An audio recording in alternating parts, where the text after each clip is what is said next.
And we're live. That and Arrested Development. Any other Arrested Development fans? No, I never got into that at all. I've seen it all, but I don't rate it as high. All right.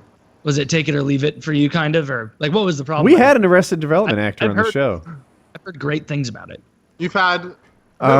it was the Asian son, like... well, it's Bobby Lee or something like that. There's not Bobby Lee. Yeah. No, he wasn't very likable. The adopted son, like... Yeah. No, see, he's a minor character, but there's an Asian dude. He barely talks, and he's like the adopted grandkid or something. And often the evil alcoholic mom will play him off the other kids as if he's the favorite. Yeah. You know the guy, right? Yeah. Oh, okay. Because I thought that's so funny. Yeah, he was on PKA or something. Yeah, he was kind of an asshole, and then we, or at least not a good guest at all, and then like the recording got deleted, so he's gone, dust in the wind. Yeah, I was gonna say, like, you had like the least familiar character on there. I didn't want to be a dick in case we were all friends with him. Well, you know, we're not. This isn't the Joe Rogan show. We don't get Justin Bateman. You know what I think I asked him back in the day was if he'd ever had any, like, or maybe you asked him, one of us did, was if he'd ever had any casting couch like sexual advances, and like he really kind of puckered up to that. Like it made me think, especially with all this Weinstein stuff coming out now, that guy sucked a few dicks to get that role. I asked him if, like, because he was so successful, other people like pretend to be his friend and cozy up to him. And in my head, I'm thinking he's really not that successful. He's like of the actors you've heard of, he's the least known one.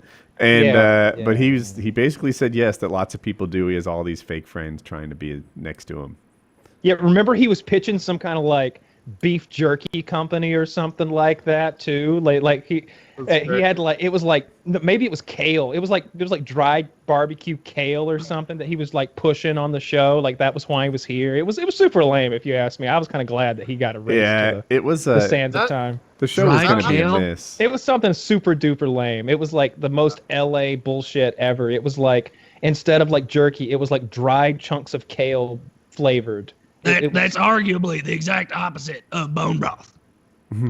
It will actively weaken you, make you not red, not strong, not have a thick neck. And you will grow a vagina. It's clinically proven. You will grow a vagina.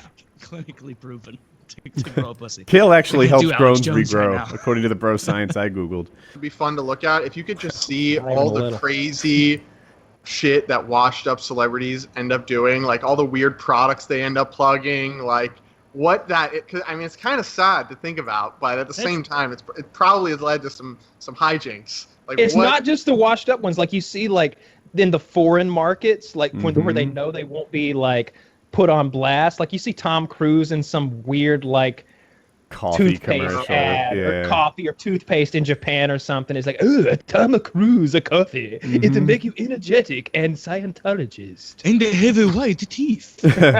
Tommy Lee Jones hair gel or something, and it's just like, that's not buying George that. Clooney did some too. I forget what it. Yeah, it might have been hair gel actually. I'm not sure. Yeah. I'm trying to look up a list right now of horrible like celebrity endorsements. Chiz, can you get on that too? Like celebrities who totally dropped off. Like maybe they were huge in the 70s and now they're selling wrinkle cream. Whenever I saw Soulja Boy, he had like a different product. Like it was like, but like vapes was like the staple. Like he had like 2 different vape companies sponsor him the 2 different times that I saw him. Like just like regular like e-cigarettes. It's like I didn't realize there was like a huge overlap between Soulja Boy fans, and it was just like. Do you still work with Soulja Boy?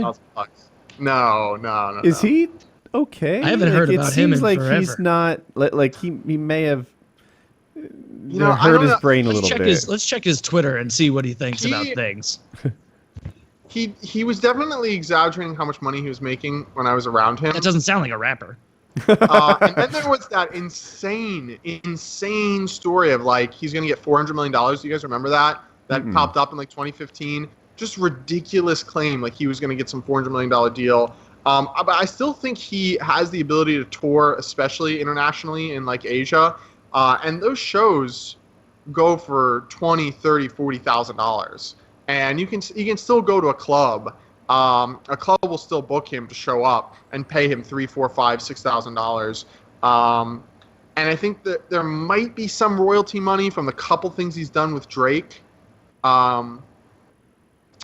Yeah, I think that's kind of, and there might still be royalty money coming in from like movies and shit that Soulja Boy that his songs get placed in.